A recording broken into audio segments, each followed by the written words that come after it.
بسم اللہ الرحمن الرحیم۔ جنگ حنین اور فتح مکہ کا واقعہ۔ صلح حدیبیہ میں تم کو سنایا جا چکا ہے کہ اس میں ایک شرط یہ بھی تھی کہ مسلمانوں کے دوست قبیلوں سے کافر نہ لڑیں اور کافروں کے دوست قبیلوں سے مسلمان 10 سال تک نہ لڑیں۔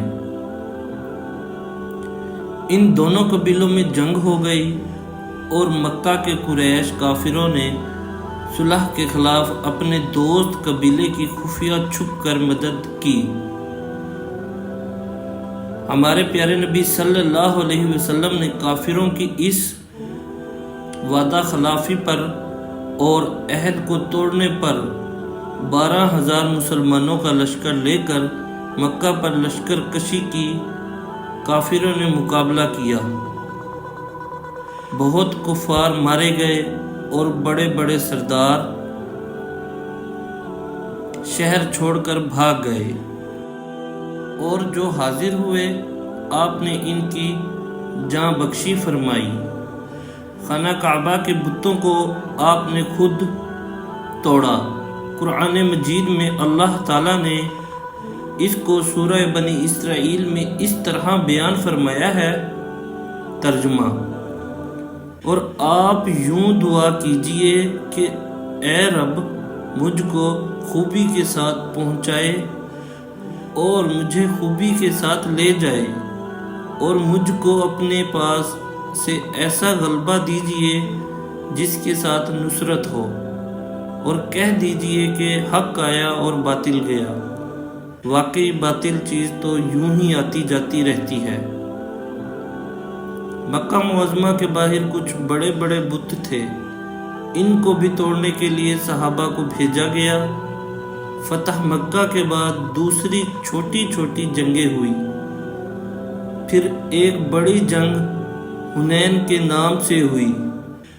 حنین ایک مقام ہے مکہ اور طائف کے درمیان۔ یہاں کافروں کے کچھ قبیلوں سے فتح مکہ کے 2 ہفتہ بعد لڑائی ہوئی۔ مسلمان 12,000 تھے اور مشرکین 4,000۔ بعض مسلمان اپنا مجمع دیکھ کر اس طرح کہنے لگے کہ اس سے شیخی سی معلوم ہوتی ہے کہ آج ہم کسی طرح نہیں ہار سکتے۔ لڑائی شروع ہوئی، پہلے مسلمانوں کو فتح ہوئی۔ بعض مسلمان مال غنیمت کو جمع کرنے لگے۔ اس وقت کافر ٹوٹ پڑے، وہ بڑے تیر انداز تھے، مسلمانوں پر تیر برسانے شروع کر دیے۔ اس گھبراہٹ میں مسلمانوں کے پاؤں اکھڑ گئے۔ آپ نے حضرت عباس سے مسلمانوں کو آواز دلوائی، پھر لوٹ کر دوبارہ جمع ہوئے اور کافروں سے مقابلہ کیا۔ آسمانوں سے فرشتوں کی مدد آئی، کافر بھاگے، بہت سے قتل ہوئے۔ سورہ توبہ میں اللہ تعالیٰ نے اس کو اس طرح بیان کیا ہے اور مسلمانوں کو نصیحت کی ہے۔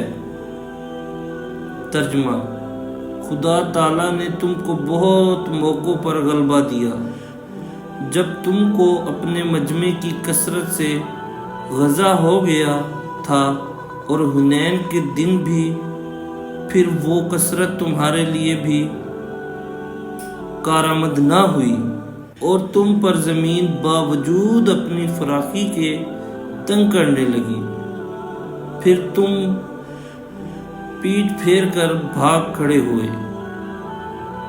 ترجمہ: پر اللہ تعالیٰ نے اپنے رسول پر اور دوسرے مسلمانوں پر تسلی نازل فرمائی اور ایسے لشکر نازل فرمائے جن کو تم نے نہیں دیکھا، اور کافروں کو سزا دی، اور یہ کافروں کی سزا ہے۔